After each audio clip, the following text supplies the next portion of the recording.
పల్నాడు జిల్లా Sattenapalli RDO office ఎదుట ఓ కుటుంబ సభ్యులు ఆందోళన చేపట్టారు. 1.26 ఎకరాల భూమిని కూతురు నాగలక్ష్మి పేరు మీద తండ్రి మోహన్ రావు రిజిస్ట్రేషన్ చేశారు. సీనియర్ సిటిజన్ ఏసీటీతో మోహన్ రావు ఆ రిజిస్ట్రేషన్ రద్దు చేయించారు.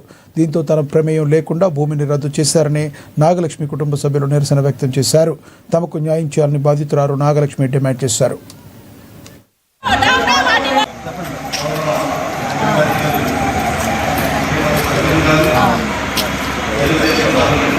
అమ్మగారికి ఎకరం 26.5 సెంట్లు పొలం పెట్టాడు, కట్నం కింద రాశాడు. అయితే మా మావయ్య మా తాతయ్య గారిని కొట్టి తీసుకొచ్చి ఈ పొలం క్యాన్సిల్ చేయాలని చెప్పి ఆర్టీఓ గారి ఆఫీస్లో ఫైల్ నోటీస్ చేశారు. అయితే ఆర్టీఓ గారు ఎలాంటి ఎంక్వైరీ చేయకుండా వైన్ సైడ్ కానీ లంచం తీసుకొని మరి అలాగే మా బృగువండ గ్రామంలోని జనసేన నాయకులు అలాగే టీడీపీ నాయకులు ఇద్దరితో కలిసి వచ్చి ఇక్కడ లంచం ఇచ్చారని మాకు తెలిసింది. ఆ ఆర్డర్తో పొలం క్యాన్సిల్ చేసేసి పాస్ రెడీ చేసేసారు. ఇప్పుడు వాళ్ళ పైన పేర్లు అన్నీ మా అమ్మ పేర్లు క్యాన్సిల్ అయ్యి వాళ్ళ పేర్లు వస్తున్నాయి సార్. మాకు న్యాయం జరగాలి సార్. మేము టీడీపీ కార్యకర్తలు కన్నా లక్ష్మీనారాయణ చేత తెప్పించాము, అయినా ఇక్కడ మాకు న్యాయం జరగలేదు. ఇవాళ TDP office Mangalagiri Lokesh party దగ్గరికి వెళ్ళాము, మేము మాట్లాడతామన్నారు.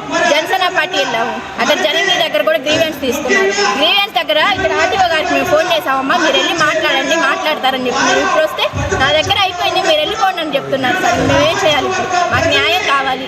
ఇలా డిప్యూటీ సీఎం గారు పవన్ కళ్యాణ్ గారు అలాగే సీఎం చంద్రబాబు నాయుడు గారు లోకేష్ గారు మా ప్రాబ్లమ్ని చూసి మాకు సొల్యూషన్ చూడాలని కోరుకుంటున్నాం సార్.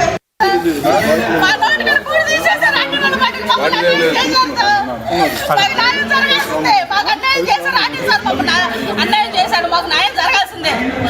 పక్కగా పోయి డబ్బులు తీసుకొని మాకు న్యాయం చేయకుండా అన్యాయం చేశాడు. మా పొలం తీసుకెళ్ళి వేరే వాళ్ళు పెట్టేసి నన్ను అడగకుండా నా సంతకం లేకుండా వేరే వాళ్ళకి పెట్టాడు పొలం. మా నోటి మీద కూడి తీసేశారు. మాకు న్యాయం జరగాల్సిందే. మాకు అన్యాయం చేశారు.